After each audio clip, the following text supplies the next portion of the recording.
Hey everyone, and welcome back to another What's for Dinner video. If you're new here, welcome. My name is Stephanie and I do food related content here on my channel. These videos are all about sharing some of the meals that I've made for my family, and I'm hoping that these will give you some new dinner ideas and inspiration. Now I have 3 new and delicious recipes to share with you today, so let's head on over to the kitchen and get started.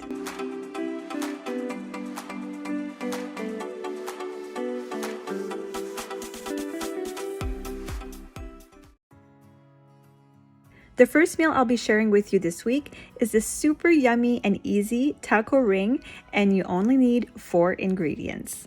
So to make this meal, you're first going to need about a cup of shredded cheddar cheese. You're going to need 2 cans of crescent rolls, 1 package of taco seasoning, and then 1 pound of ground beef. Now I'm also going to be adding an onion, but that's completely optional. So to start off, I've added my ground beef to a large skillet here, and to that I'm also going to add 1 chopped onion, and I'm just going to season this with a little bit of salt and pepper. Now in goes the taco seasoning, and I'm just going to let this cook till the beef is cooked all the way through, and then I'll set it aside and get started on my ring.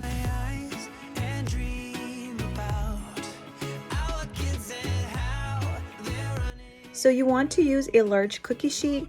I didn't have a round one, or else that's what I would have used, but it still turned out great.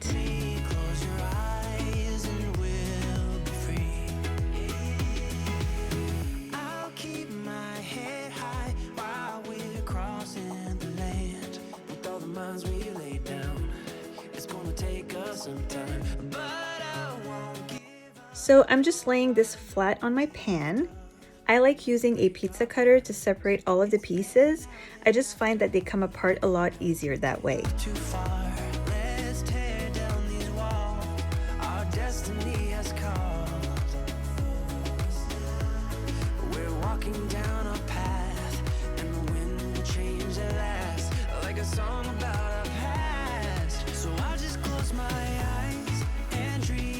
And then you're just going to arrange all of the triangle pieces so that they can form a circle.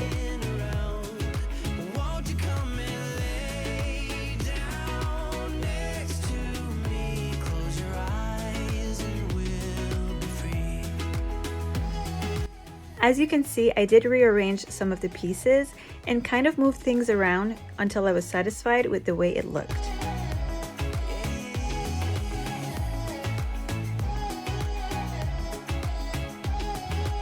Once you have your circle, you're going to add the ground beef mixture. You're going to add this right here on the edge, close to the center, and once that's done, you're going to sprinkle some of that cheese right on top.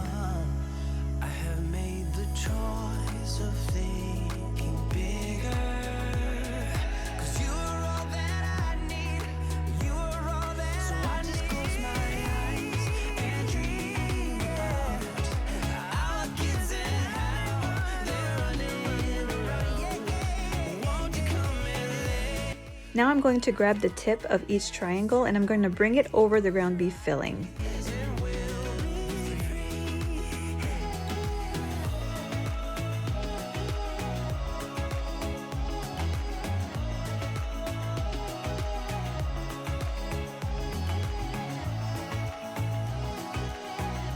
Next step is to tuck the tip of your triangles underneath. Now, some of the pieces, as you can see here, were much longer than the others, so I just cut some of it off with my pizza cutter to make it easier.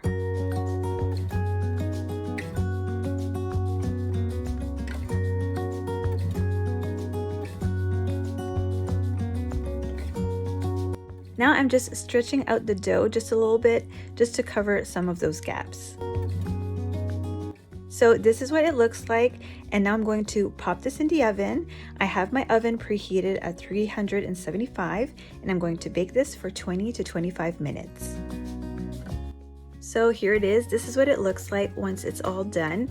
I was quite impressed. It's only 4 ingredients. I mean, it's super simple. It doesn't cost an arm and a leg to make. I was really quite happy with the results. So what I did was I served this with some salsa as a dipping sauce, and it was super delicious. You can also do guacamole if you want, or any type of dipping sauce that you would prefer. I would, however, recommend a dipping sauce because I found it to be a little bit dry without the sauce, but with the dipping sauce, it was perfect. So I really hope you guys decide to give this one a try. I was quite impressed with this one, and I'm definitely going to be making it again. So now on to the next one. This next meal is a delicious chicken pot pie casserole. For this one, you will need 4 cups of shredded chicken. I'm using a rotisserie chicken from my grocery store. You also need 2 cups of milk. Now the recipe calls for 1 can of Grand's biscuits, but I couldn't find them anywhere. I don't think we even have these here in Canada.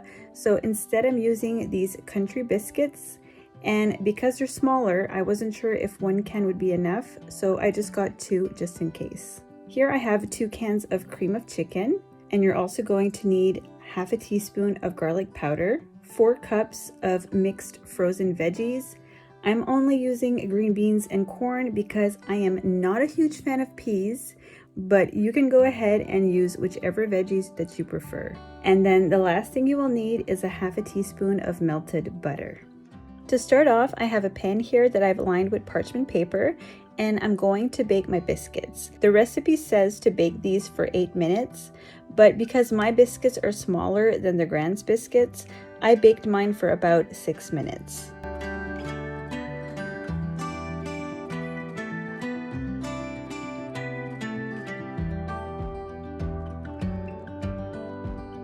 Now I'm just melting some butter in a large skillet, and then I'm going to add my frozen vegetables, and I'm going to cook them for about 10 minutes or so.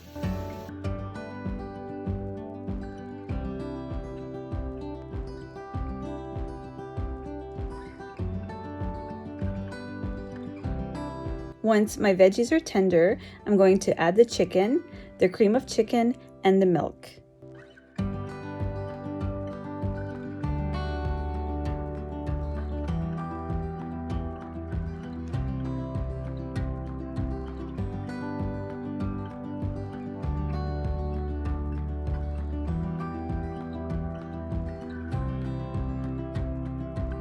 I'm going to add a little bit of salt and pepper, and then I'm going to let this cook for about 5 minutes, just until it gets nice and hot.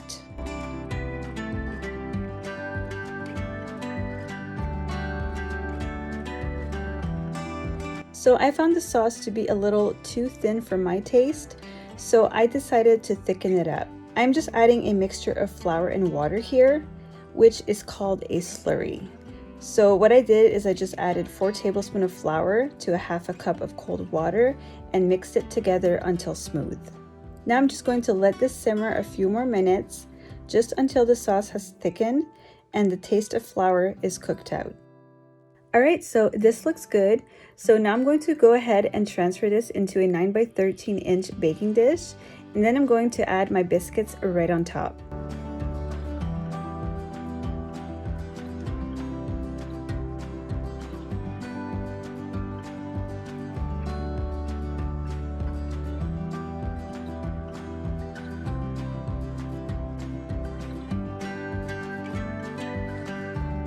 Here I have 2 tablespoons of melted butter, and to that I'm adding in a half a teaspoon of garlic powder.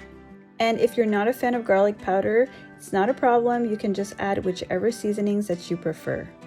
I'm just going to brush some of that garlic butter right on top of the biscuits, and then I'm going to bake this in the oven at 375 degrees for 9 to 12 minutes.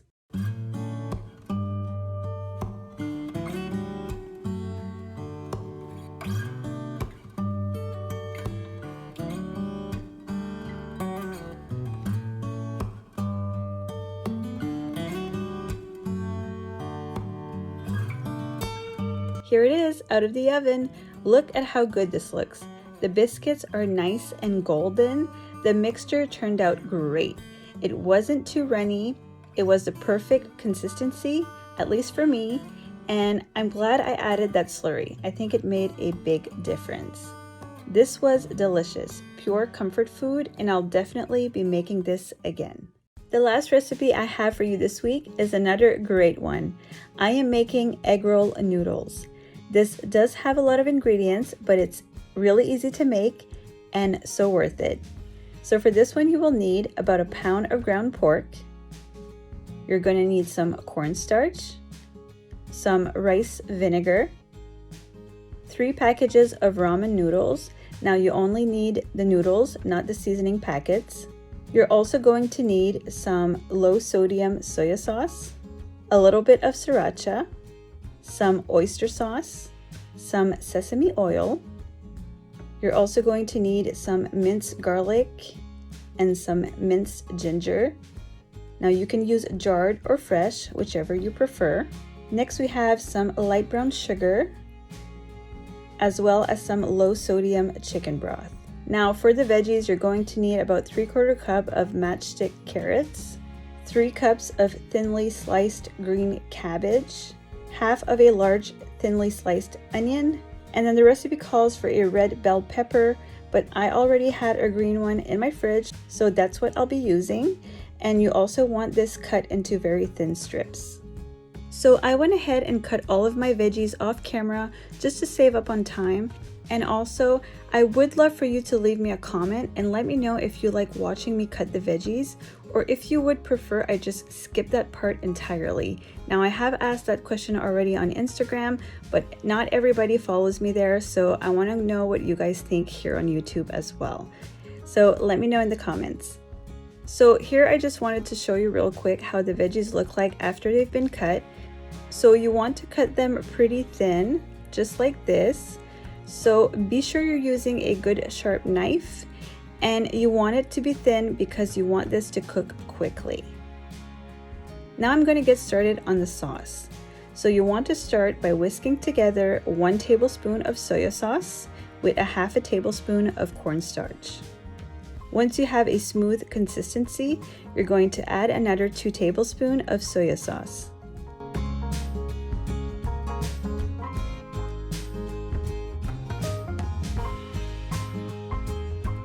Now I'm adding in 1/3 of a cup of chicken broth, followed by 2 teaspoons of sesame oil.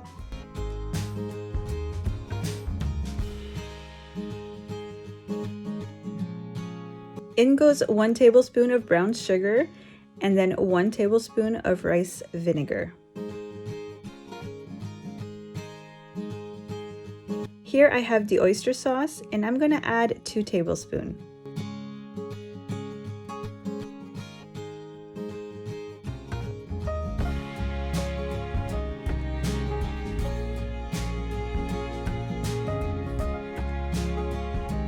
And then finally, I'm going to add 1/2 tablespoon of sriracha and 1/4 teaspoon of black pepper. I'm going to whisk this all together, and then I'm going to set it aside.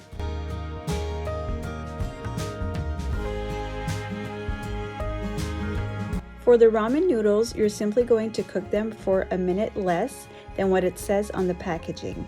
And like I said earlier, you won't be needing the seasoning packets, just the noodles.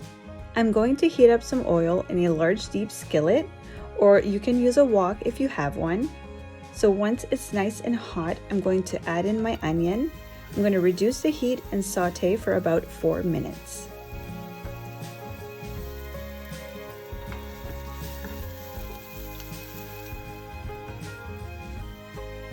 Now I'm going to add 1 tablespoon of minced garlic and 1 1/4 teaspoon of minced ginger. And I'm going to let this cook for another 30 seconds or so.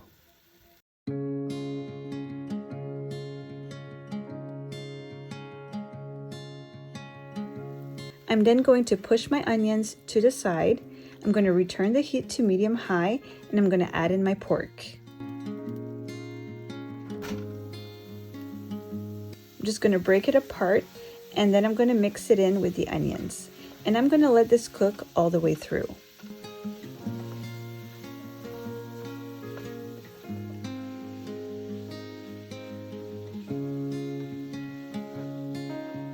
Once the pork is done, I'm going to add in my veggies and let this cook until they are tender.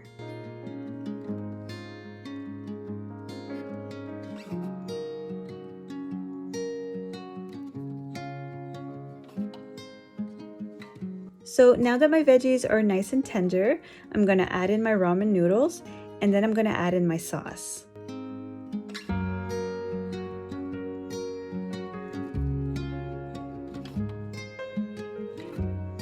Using my tongs, I'm just going to give this a good toss and let this cook for another 2 minutes, just long enough for the sauce to be absorbed and to let it heat up all the way through. So this is what it looks like all plated up. I just added some green onions on top, but you can also add more sriracha if you'd like, or more soy sauce, whatever you prefer. I really enjoyed this one, and I think it's become one of my favorite meals. It was that good. I highly recommend this one. And if you guys haven't watched my latest video, I'll have it linked down below. I have some really great recipes in that one as well. And if you're looking for even more dinner ideas and inspiration, I do have a playlist with other videos just like this one, and that will also be linked in the description box down below. So that is it for today's video. Don't forget to subscribe if you aren't already, and click that notification bell so that you're notified when I post a new video. Thank you so much for watching. I appreciate each and every one of you. And as always, I will see you again in my next one. Bye, guys.